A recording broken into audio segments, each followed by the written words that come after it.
Salut tout le monde et bienvenue dans ma save room. Aujourd'hui je vais vous parler de l'expérience Les créatures du virus T. Abyss. C'est parti.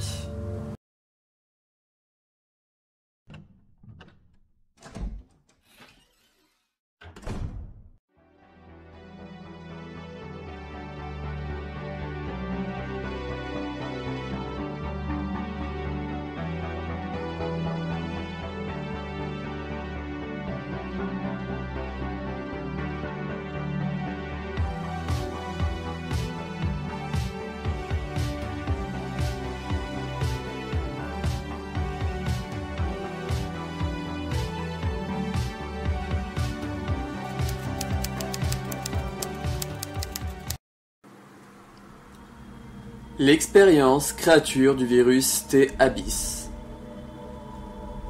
Ooze. Les Oozes sont des hommes contaminés par le virus T. Abyss.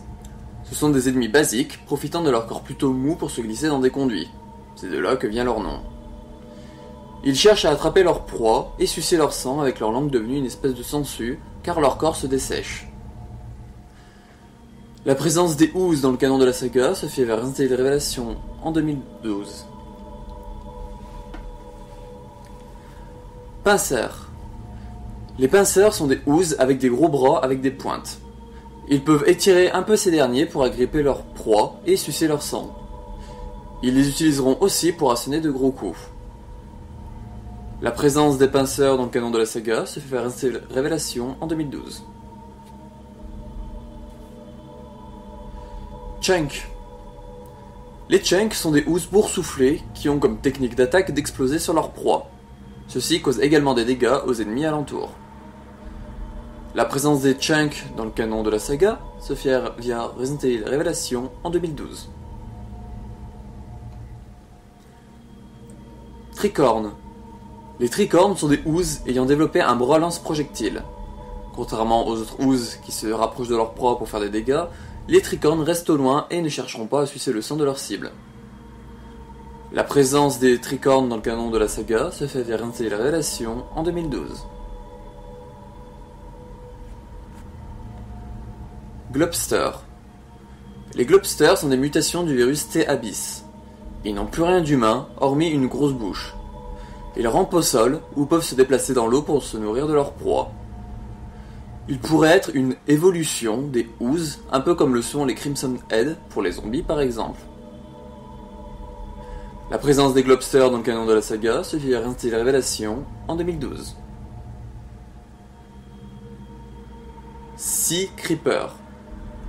Les Sea Creepers sont des femmes contaminées par le virus T. Abyss.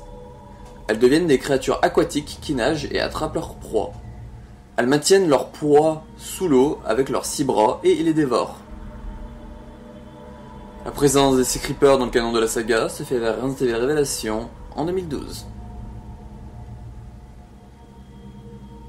Skagdead.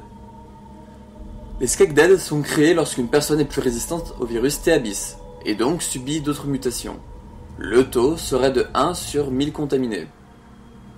Ces multiples mutations entraînent parfois que la partie visible de l'hôte puisse encore prononcer quelques mots. Ils utilisent leur espèce de scie circulaire pour attaquer. Ils ont la possibilité de créer comme des pièges à loups et les cracher au sol. La présence des Skagdead dans le canon de la saga se fait vers Resident Evil Révélation en 2012. Farfarello. Les Farfarello sont une espèce de hunter infectés par le virus T. Abyss. Ils ont les mêmes capacités que les hunters normaux, cependant ils ont l'habilité de se camoufler en se mettant invisibles. La présence des Farfarello dans le canon de la saga se fait vers Resident Evil Révélation en 2012. Fenrir et Black Fenrir. Les Fenrir sont des loups ayant été contaminés par le virus T. Abyss. Ils attaquent en meute. Les Black Fenrir sont en quelque sorte les mâles alpha des meutes. Ils sont noirs, plus gros et plus résistants que les Fenrir. La présence des Fenrir et Black Fenrir dans le canon de la saga se fait vers Resident Evil Révélation en 2012. Gyotso. Les Gyotso sont des poissons infectés par le virus T. Abyss, des Arowana lors de la conspiration d'Ilveltro. Ils se voient muter au niveau des mâchoires qui grandissent et avec des grandes dents. Ils deviennent aussi carnivores, au point de pouvoir sauter hors de l'eau pour tenter de dévorer une proie. Ils restent des poissons et seront affaiblis. Ils sont capables de dévorer chair et os de leur proie. Leur apparence rappellerait celle des poissons des abysses, d'où a été prélevé le virus Abyss. La présence des Gyotzo dans le canon de la saga se fait vers les révélations en 2012.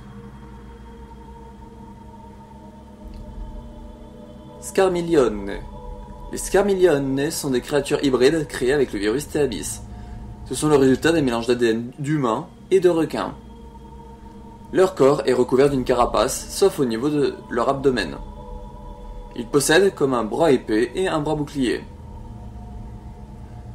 Ils ont la possibilité de se diviser en deux. Si le tour de dégâts est fait à la partie haute, elle explosera, et alors les jambes se déplaceront avec la moelle épinière électrifiée qui tentera de frapper des cibles. Si les dégâts sont faits aux jambes, alors elles exploseront et le haut du corps rampera jusqu'à ses proies.